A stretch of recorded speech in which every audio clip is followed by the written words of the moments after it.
Konflik keluarga Bunga Zainal kembali memanas setelah curahan emosinya di media sosial justru memicu reaksi keras dari sang kakak, Vicky Zainal. Perselisihan yang awalnya bersifat pribadi berubah menjadi konsumsi publik setelah Bunga dianggap membuka aib keluarga dan menyalahkan ibunda mereka.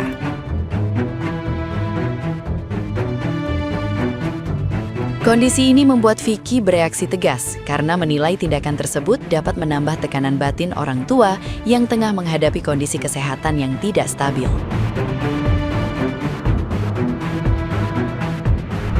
Vicky Zainal menilai penyelesaian konflik melalui media sosial bukan langkah yang bijak, terlebih ketika menyangkut keluarga sendiri.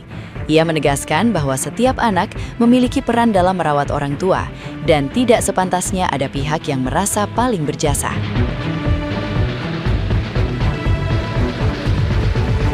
Ketegangan ini juga dipicu oleh anggapan bahwa Bunga menempatkan dirinya sebagai pihak paling berkorban. Vicky berharap permasalahan tersebut dapat diselesaikan secara tertutup demi menjaga kondisi mental dan kesehatan orang tua yang menjadi prioritas utama.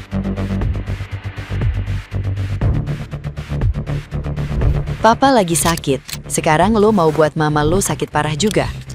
Lo tahu nggak, sekarang pengorbanan mama untuk menjaga papa saat sakit seperti apa? Lo tahu nggak bagaimana lelahnya mama untuk mengurus orang sedang sakit, sedangkan mama juga lagi sakit? Lo punya masalah sama keluarga, kenapa nggak lo selesaikan masalah secara baik-baik? Bukan sedikit-sedikit cuma bisa memberikan opini selalu memojokkan mata. Jadi manusia, tunjukin rasa empati lu sedikit. Apa lu memang mau membuat kedua orang tua mati lebih cepat? Gue nggak tahu alasan kenapa lu benci banget sama gue selama ini. Nggak ada keluarga yang sempurna. Bukan gue saja yang punya aib, lu pun juga demikian punya aib. Semua anak punya andil masing-masing buat membantu orang tuanya. Bukan cuma lu seorang saja. Lalu lu teriak, di mana anak yang lain? Lu pikir semua itu karena lu. Lu memang ada andil, tetapi jangan lu bilang di mana anak yang lain. Hello, lu pikir cuma lu yang bantu. Mama papa nggak ada yang urus. Lu merasa sendiri yang urus di Kuala Lumpur. Apa lu tahu, semua adik-adik yang lain punya andil agar bisa membuat orang tua tetap sehat? Jangan cuma lu berani berteriak di media sosial. Kali ini gue meminta dengan sangat empati dari lu. Lu bisa membahas ini dengan cara yang baik tanpa ada drama yang lu buat. Sekarang sudah bukan waktunya saling menyalahkan. Ini masalah menjaga mental orang tua dan nyawa. Ya, begitulah kata Vicky Zainal.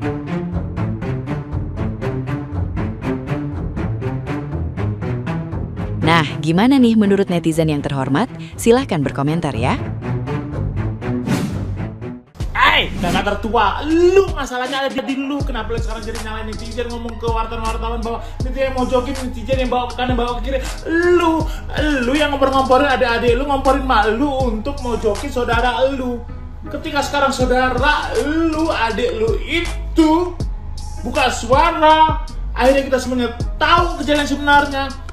Lu seolah-olah enggak kok, kita nggak pengen ribut, nggak pengen. Masih ada nih, labnya banyak nih, bertebaran. Kita samperin aja ke rumahnya yuk. Yuk kita samperin aja yuk. Hey, itu adik gue, kalau gue jadi kakak, gue adalah yang akan mempersatukan adik-adik gue. Ketika orang tua gue nggak bisa mempersatukan, gue gantinya. Ini kagak lu, ya. Tiup trompet sangkakala peperangan. Lu masalahnya. Dan adik-adik lu, ya. Udah unge, santai. Kita semua di baris. Ya kalau orang tua punya anak ada berapa? Misalnya 2, 3, 4, 5. Itu saling berbagi untuk membantu orang tua. Jika orang tua sudah sepuh dan butuh bantuan kita. Mau butuh mau enggak juga harus saling bantu. Jangan satu orang yang diharapkan doang. Misalnya satu orang yang kaya itu aja yang diharap. Ya yang nggak mampu juga menolong dengan berbagai cara gitu loh. Jadi jangan berharap dengan yang kaya aja gitu. Saling bantu. Apalagi kakak adik ya, saling bantu lah untuk orang tua ya. Misalnya saya waktu itu ya, kita saling bantu. Satu keluarga tuh saling bantu, si kakak apa, si adik apa, si aku apa gitu. Jadi menurut aku jangan diharapin juga mentang-mentangnya satu kaya, yang kaya aja, kesian banget.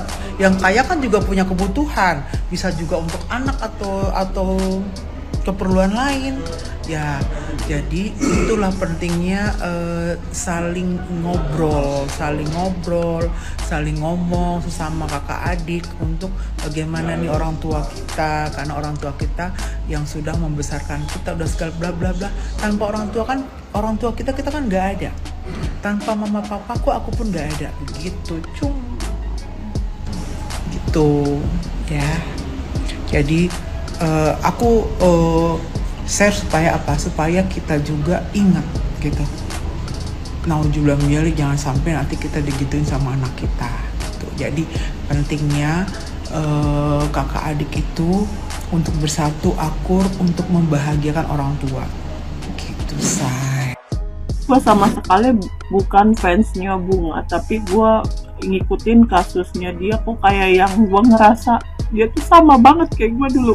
Beda pendapat, punya masalah sama satu orang, salah satu keluarga gitu. Mereka tuh kayak yang ngeroyok rame-rame gitu loh, mengajak adik-adik yang lain buat benci sama kita juga gitu kan.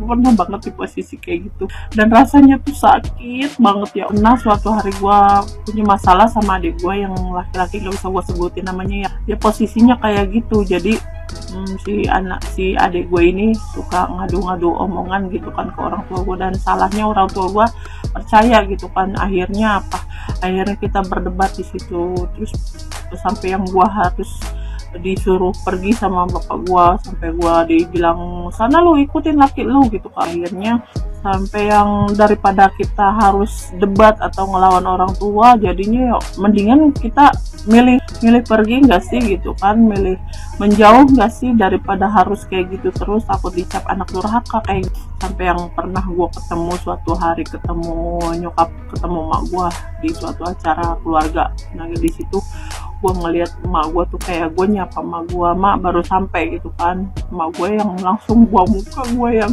ya Allah, gue nggak biasanya gue lihat orang tua gue kayak gitu, sampai yang kayaknya gimana sih mukanya tuh asem banget, boro-boro mau nyapa, mau jawab apa yang gue bilang, malah dia buang muka. Gue cium tangan juga, kayaknya kayak digibasin gitu, terus kayak maksa banget gitu kan. Akhirnya ya udahlah, gue pergi ke kamar sebelah gitu kan, kumpul sama sepupu gue. Tapi ada salah satu adik gue yang bilang OKB baru nyampe gitu kan, padahal mereka tuh nggak tahu masalahnya gue tuh apa. Gue juga nggak ngerti masalahnya gue apa gitu kan, kenapa kok mereka sampai segitu bencinya gitu kan sama gue gitu.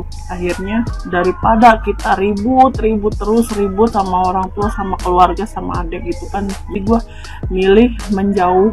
Oke lah, gue berapa bulan, ada kisaran 11 bulan lamanya gue nggak pernah ketemu emak gue nggak pernah ketemu bapak gue, sampai yang akhirnya emak gue sakit parah, terus ditelepon sama bapak gue minta maafin bapak, katanya emak lu sakit katanya gitu kan. Akhirnya nemuin emak gue kan, keadaan emak gue emang sakit kan emak gue emang hidupnya kan diobat, nggak bisa jauh dari anak gue gitu kan. Gue ngerasa bersalah juga, sampai emak gue bilang kangen banget sama anak gue juga nggak mau gue harus bermasalah terus sama keluarga. Makanya gue memilih mundur, memilih gue pergi ikutin suami gue jauh di sini sampai sekarang. Mendingan gue dimusuhin sama adik-adik yang lain deh daripada sama orang tua. Mau nggak mau kan bapak gue teleponnya kan gue gitu kan, di mana lu, gimana ini mak lu gitu kan.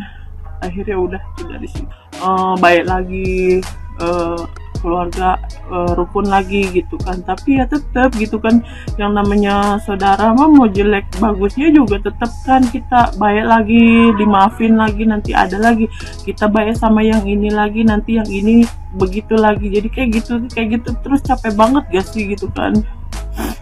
Terus sampai akhirnya ada kedua kalinya, terus bapak nyokap gue kan pindah tempat gitu, dari kontrakan yang lama pindah tempat yang baru. Masalah lagi gitu. Masalah salah paham lagi, kayaknya gue tuh hidup capek banget. Gue sampai yang kalau udah punya masalah sama orang tua gue kayak yang nggak bisa makan, kayak yang gue kepikiran terus, sampai stres, sampai depresi. Gue harus kayak gimana. Tapi untungnya banget gue punya suami yang bener-bener selalu support gue, nggak pernah ninggalin gue dalam keadaan apapun, apalagi dalam keadaan gue terpuruk. Alhamdulillah banget sampai sekarang ya masih sama seperti itu. Akhirnya bapak gue sakit kena stroke parah pertama kali. Dari situ sedikit akhirnya bapak gue minta pindah ke kampung kan. Masalah lagi, dan juga sama adik gue lagi. Ternyata hidup gue tuh nggak yang kalian kira. Gue seneng aja gitu kan. Ujian gue ada di adik-adik gue terus. Gue udah berusaha ikhlas, gue udah berusaha maafin mereka semua, tapi kan tetap kalau ada apa-apa tetap kita yang dicari, tetap kita yang dibutuhin gitu. Tapi kalau salah sedikit tetap kita yang disalahin. Itu nggak enaknya jadi anak paling pertama, nggak enaknya jadi orang yang paling diandelin dalam keluarga. Itu paling nggak enak banget. Capek nggak sih? Capek banget. Kenapa sih kalau harus ada masalah sama satu orang terus harus ngikutin bawa yang lain? Kenapa harus kayak gitu kan? Gue bingung. Dari yang pas gue ngerasa ya Allah ini ujian buat gue. Ya gue terus alhamdulillah gue punya suami yang selalu support, punya suami yang selalu sayang sama gue sampai sekarang. Mudah-mudahan sampai seterusnya, sampai gue nutup mata, suami gue tetap sayang sama gue, nggak minta apa-apa. Karena sekarang gue udah gak punya kedua orang tua.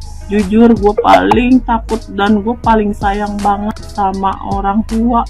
Sampai yang gue nggak pernah mau ada masalah sama orang tua. Gue lebih baik pergi menjauh daripada harus berselisih. Paling nggak mau. Apalagi sampai dicap anak durhaka. Oke, kalau yang lain atau dari adik-adik gue mau ngecap gue sejelek-jeleknya pun gue nggak masalah, asal jangan orang tua. Gue paling takut. Dari situ gue ngerasa, dari gue bisa nerima semua keadaan, dari gue bisa nerima semua cobaan, apapun itu gue terima dengan ikhlas.